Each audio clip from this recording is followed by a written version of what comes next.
All right, here we are. Awesome. Yeah, so yeah, you said you got some new employees going on now, huh? Yes, sir. We just hired two new full-time sorting guys because we're losing some of our summer help. They're going back to college, so kind of needed to Yeah, pick up the slack. we had a very similar thing happening here actually. A couple of guys just here for the summer, and then we got to kind of replace them. Mm. But yeah, sorting surplus is a hell of a project that's never ending. It's like That ninety is percent of the work. that's so true because as soon as you get done with one container, you got another one that just came in, and you got to start the process all over again Yeah, every. exactly. Yep, it's fun though. And depending on what you're purchasing and how you're getting it too, like we have a container that we just finished sorting. About half of it was goods that we specifically bought, and then the other half is just bulk. Mm. And so I think it's like 150 different SKUs.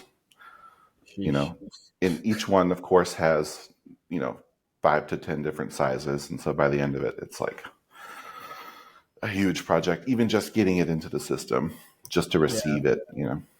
yeah, it's a lot to keep track of, and of course, you got brain farts and writing errors and whatnot to make sure that doesn't happen too, which is always Right? fun. Yeah, for example, here we've been doing this for a really long time. So sometimes we get something in, and we're like, Sorry I don't about know what that. that is. Oh, we're like, did we get this in or not? And then we end up making a new SKU, and then we're like, oh wait, we did have this 5 years ago in the system, and then we have to like go back and combine inventory and redo everything. It happens. Yeah, because there've been a couple times where we get a product, a restock, and then we forget that we've ever had it because we stocked it like 4 years ago or something like that. Yeah. That's always fun too. Kind of got to go on a scavenger hunt a little bit. hmm You'll find, yeah. Surplus warehouses are a very unique thing. I would say so. It's definitely nothing Yeah. like a Target or a Walmart. Right. Yeah, I'm envious of businesses that have like 10 items max, Yeah, that that would they be. just always get the same thing. Sounds so easy. It does sound easy. I think. Oh, sorry about that. Busy day. Um, yeah, always something going on. Yeah. So I was curious, like, how did you get into military surplus, and like, how did Americana Pipe Dream come about in the beginning? The beginning of AP, there's not really much glamorous going on there. I was going to school for history. This was during COVID. I graduated high school in 2020, and college sucked then really hard. You couldn't do anything for the Just semester. remote? Yeah, for the semester I was in, I was required to be on campus, but all my classes were online, which didn't really make much sense. And they didn't allow parties. You couldn't go out and socialize with anyone other than your roommate. So, like, why? Plus, it was Why super are you expensive. even on campus? Yeah, didn't really make much sense. And it was more expensive than I could afford. So I just dropped out, and it was like, well, I don't know what I'm going to do now. Might as well just start up something of my own and see how it goes. And my interests have always been in history and military history and clothing, so that seemed like the way to go. Yeah. So you just had an interest in surplus anyways, and art like had a personal collection going on, and just kind of expanded from there, or like when did you decide to sell your first piece, so to speak?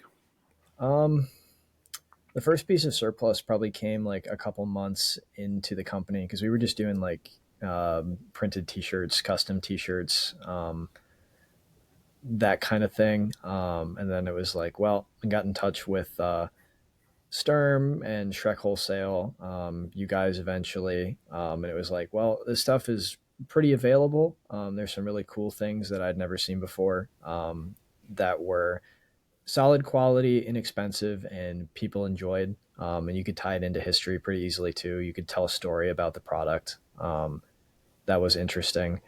Um, and it kind of just snowballed from there, honestly. We just kept expanding what we carried, what countries we carried surplus from, who we bought from, just building the network to make the offerings that we had all that much more exciting. Like the first time we purchased surplus from overseas in 2022, that was a whole thing. That was huge for us because, it wasn't like we're restricted to whatever wholesalers here in the US have available. In that way, we could compete with other stores and be like, hey, we have this. And the only other place that has it is maybe in Europe or Asia or something like that. Yeah. Yeah, it's the nice thing about surplus is it's so limited, and I guess that's there's good and bad about that too. But there's really not a whole lot of competition really because there's so many different things and they come and go so often. It's Mhm. funny as we get people that are like looking at surplus items and they're talking about the price and what they bought it for back in '85 or something. Like we used to get full containers of Swiss Army blankets in, like full 40-foot containers of Swiss Army blankets, and we were selling them for like less than $10 a piece. Mm. And now to get an authentic like Swiss Army blanket is you'd be lucky to find one on eBay for less than 150 bucks. You know, Yeah, I mean, just the wholesale price on those when they come up is like $40 or $50. That's not yeah, even. That's crazy. yeah. So times change. And but that's just part of the business, and it's all fun stuff.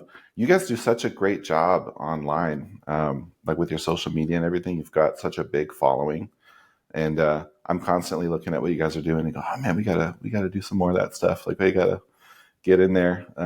Did you guys start? I mean, when you started your business, you had already had sort of a following online, or did it go Um, in that direction? so I would call our marketing and our marketing techniques, if you want to call them that, the result of being Zoomers. I really have no other explanation for it other than that the friend group that kind of made the company because like I believe the first 10 to 15 people we hired were all people that we had already known for however long, some as far back as like elementary school. That's um, awesome. yeah, it's kind of just the culture that we have, and it's like, hey, if we're gonna do something to advertise a product, we might as well also make it funny, because like at the office, it's always just like constantly riffing off each other and joking around, and there's work to be done, obviously, but like it's not like a really strict formal office environment, and that bleeds over into our marketing content too, because I can't think of anything worse than being the head of marketing at a corporation that is like tone deaf and out of touch with the people they actually sell to. You know what I mean? Right. Yeah, and restricted by Hmm. 10 different people's opinions, and Hmm. it's nice that you have Yeah, the freedom to just have some fun and do what you want because it comes off really authentic too, which is the most important point too. I I would say so. Yeah. So that's something that is never going to change, just because like that's our brand. If you tried to make it any other way, it wouldn't work. And I Right. think I think that's an important thing. So you guys are doing some custom stuff too. It looks like you're doing some like Americana Pipedream branded products Mhm. now, or am I missing We're the mark on working that? on it. That's been a There's been one project in particular that is coming really close to fruition and actually releasing, that we've been working on since the end of 2021. Oh Um, wow. yeah, it's been a minute, mostly because we didn't have any experience in clothing design or manufacturing, so we've been learning this entire time, Yeah. which is always fun. But yeah, kind of the plan for the future is to, alongside the surplus products that we sell, due to the availability of those products, it's chaotic. Like at a certain point, a business has to be able to guarantee that there's a certain level of stability. And with surplus, it may or may not be there. Like if that supply were just suddenly shut off, uh, a lot of companies in that space would be SOL. So, kind of the idea is to create a an American apparel brand that's made here in the United States, with good durability, good quality, that is kind of in the same vein of companies like Filson or Pendleton or Woolrich, those kind of guys. That's a line where if someone is like looking for something that's a dependable, like workwear garment or pair of pants or hat or whatever, they can go to that brand and know that it's ethically manufactured, made good quality, and is covered by a good like limited lifetime warranty. That's kind of the future plan. Yeah, like But quality stuff made in America, there's a dependable lot stuff first. there's a lot that goes into it, and we've we've dived pretty deep over the past couple of years, and it's kind of getting to the point where we're actually going to be able to put that out there, which is pretty exciting. That's huge. Yeah, I'm looking forward to it. Yeah, it's amazing how quickly that can become expensive too. Hmm. Yeah, And if we it's so easy to just like get on Alibaba, find a manufacturer overseas, mhm. get a quick turnaround on development, but it's not going to be Yeah, the same thing. yeah, no, because one of the biggest things that's kind of influencing our philosophy is the fast fashion industry. What we're trying to do is kind of be like the antithesis to the fast fashion industry, where, from drawing board to release, it takes maybe 2 weeks. With the older models of how clothing companies used to do it, it would be like a 9, 10, sometimes a year or more process to get something ready for release. And the entire time it's being poured over and perfected, and the customer at the end of that process is going to be a whole lot more satisfied than they will be with like a $10 pair of shorts from Timu. Yeah, for sure.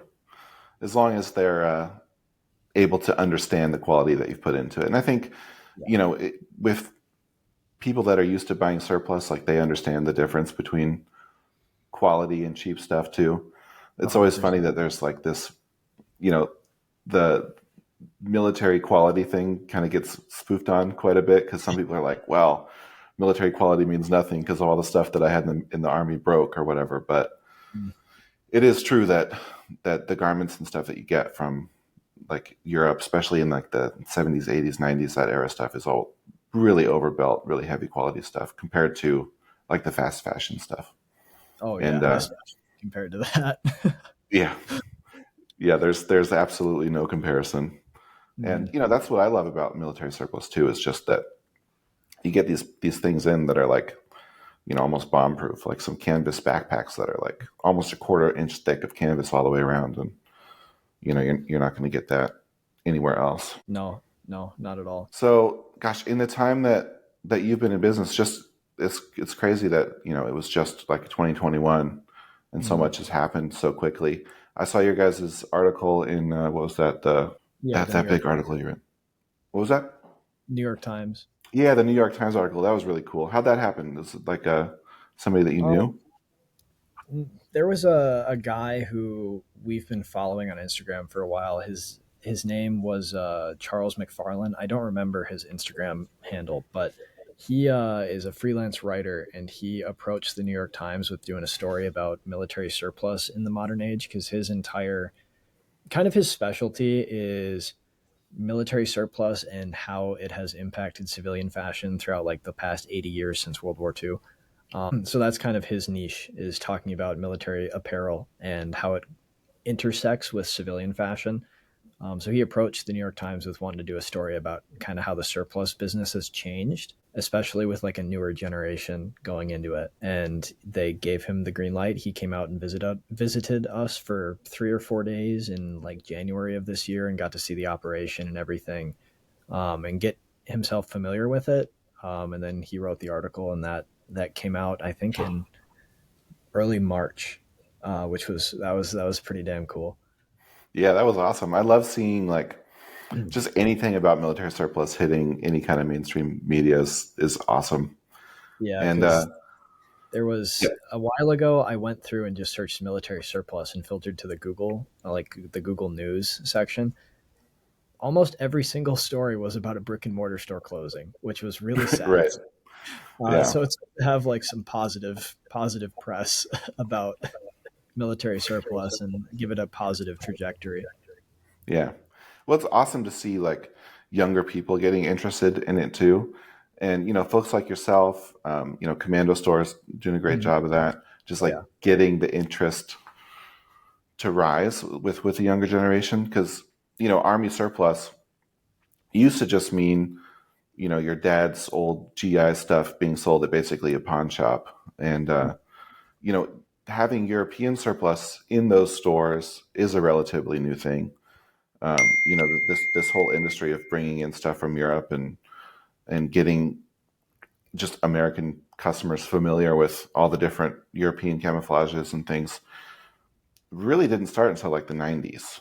And before that, it was just, you know, all the Vietnam War vet stuff or something that you get. So, Yeah. the old school version of a surplus store, like you said, unfortunately, a lot of those places are closing, and you know, or have turned into pawn shops, or buy sell gold, that sort of thing. Yeah, Um, we've noticed that a lot around here. We used to have one in Appleton, and that closed like a decade ago. Same for the one in pretty much all the neighboring towns. I think we have two or three left in the whole state of Wisconsin. I'd love to see a revival in that, but it's difficult. I mean, retail, physical brick and mortar retail is difficult for a number of reasons. You get, not to get too political, but theft is a growing issue, and people just shopping online, and next day delivery from Amazon is pretty hard to beat.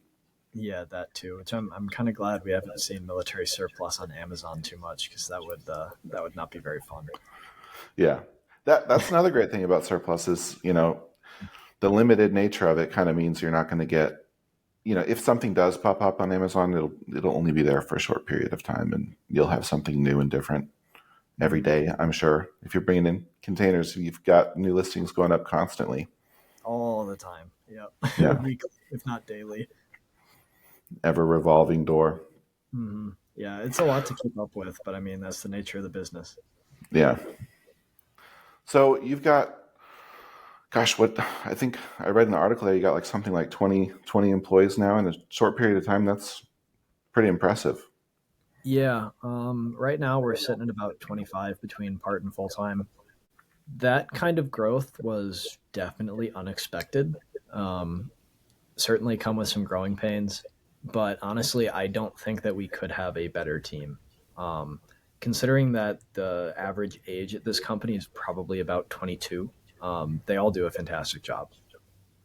Yeah, that's awesome. And I would imagine that everybody that you're working with like has a personal interest in this stuff and at least finds it cool and interesting. Yeah, for the most part. For the most part.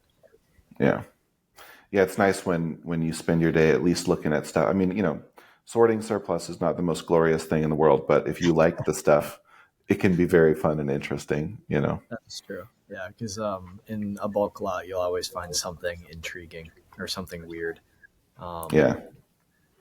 yeah, it's definitely tedious, but it can be fun if you're interested. Yeah. I love the procurement side of things. This company, Swisslink, was started by my dad when I was a little kid, and he'd go to Europe like 4 or 5 times a year, just going to different countries and talking about all the sort of adventures that he would have over there, and all the different places he would get stuff from, and the people he'd meet and everything. And I never really thought that I would get involved in the company. I went to school for graphic design. That's kind of my personal interest, anyways. And I was doing that, working at a newspaper company, actually laying out newspaper pages and doing freelance design. And we had a fire that burnt down everything, and it sort of came time to rebuild the business. And that's when I sort of hooked up with my dad and was like, okay, I'll help you get this going again, because you have a business for 25 years and then all of a sudden you have to start over. That can be kind of daunting. And if it wasn't for containers on the water on the way that had to be received, probably wouldn't have started it up again. Yeah, Especially that's a because, yeah, major point. after, I mean, the whole entire town burned down. So it wasn't just, Ooh, our business, it was like everybody's homes. So a lot of people split, ended up going to different parts of the country, moving in with their families, elsewhere. But there were a number of employees still that were sticking around in the area, and we were just like, let's just buckle down and you know build back up. And all of our vendors and customers were very, very supportive in getting us going again. And anyways, in the meantime, I've done a lot of that stuff with my dad, and going to Europe and finding surplus and going into old warehouses and rolling around in tanks and doing all that good stuff. Is oh yeah. I couldn't ask for a more fun thing to do. I mean, it's a real privilege to be able to have that kind of a life built for yourself. Yeah, The procurement side of the business is definitely one of the more fun, especially with the traveling, like you're saying. Um, and the surplus business is filled with very interesting and unique and fun people. I have to say, yeah. probably met some of the most interesting folks I've ever met in my life doing this job, which is amazing. There's some characters out there for sure. Yeah, and Absolutely, I suppose I'm one of them. I suppose But we all yeah, we I say we tend to collect weirdos over here. Everybody's wouldn't have it any other way, though. I love it. yeah, exactly. Mm. Well, I don't want to take up too much of your day here. I really appreciate you chatting. This was cool. This is basically the first episode of what I'm calling a founders series here. I just kind of want to Cool. talk to some different people in the industry and kind of hear their stories and see what they've been up to. And first thought of you guys, and I was like, yeah, you guys have been doing a lot of interesting stuff. Absolutely love everything that you're doing online. It's just, I mean, I'm excited to check your Instagram every day and see what you guys are posting and doing my best to shamelessly copy it. Oh, feel free. It's not trademarked or anything. Go for Yeah, it. yeah, That's exactly. That one you did with the like those pajama sets, and you had like the ghost up there. That that was was so awesome. that was a I was good like, one. where did this production quality come from? That's amazing. It's not every day that we roll out the whole lights and camera setup, but when it does when we do bring it out, it works pretty damn well. Yeah, Um, yeah, Mac, our cameraman, has been pushing me to get good lighting for a long time, and he finally got it and proved to me that it was a good investment. it's like, yeah, let's put this thing to the test. Yeah, that's awesome. Yeah, And yeah. sometimes you just got to go. I mean, I don't know how many pajama sets you're selling, but you just got to go for the content and just make something fun and interesting, Mhm. um, even if it's just to keep your followers interested. Yeah, because that's a big thing. You can't only sell things; you have to make it fun and interesting and educational too, if you can. Yeah, we just we do the storm bags here. I don't know if we've Oh talked yeah. about that much. And every single piece of content that we put out regarding the storm bags, people ask if they're bulletproof. That's so funny. They just aren't. Just Yeah, no, unequivocally, the answer is no, no, they're not. But yeah. we've been asked so many times. Finally, last Friday we went out and shot them up, and we'll have a video out on that pretty soon, just to Oh, prove that they are not bulletproof. that's so funny. Yeah, That's hilarious. I wouldn't think that would be a question, but then again, we've gotten our fair share of really odd and seemingly self-explanatory CS issues. yeah. But it's people that have experience with sandbags for the most part are just like soldiers that have had to deploy sandbags, Mhm. and that use case of a sandbag is for protection. But like That's so. stateside, you're using them for floods and everything else. But yeah, so sometimes you just got to do stuff that's fun, and Amen. Amen. I want to do some more of that for sure. Hell yeah. Yeah, I'm looking forward But to seeing the other iterations of this series. That I'm sure there are plenty of interesting folks. I'd love to hear from Commando Store and Brandon at Cruise Shiki. Those are both some good dudes. yeah, I did talk to Brandon. I think we're going to do that soon, hopefully here, and yeah, Yeah. definitely going to get the Commando Store guys on, and just build some connections and have some fun. Hell yeah. That sounds like a But plan to me. yeah, thanks, Logan. It's been great chatting, and we'll put this online here relatively soon. So, Sounds good, my man. Awesome. all right, Yeah, it was a good time. Thanks, Miles. yeah, take care. Bye.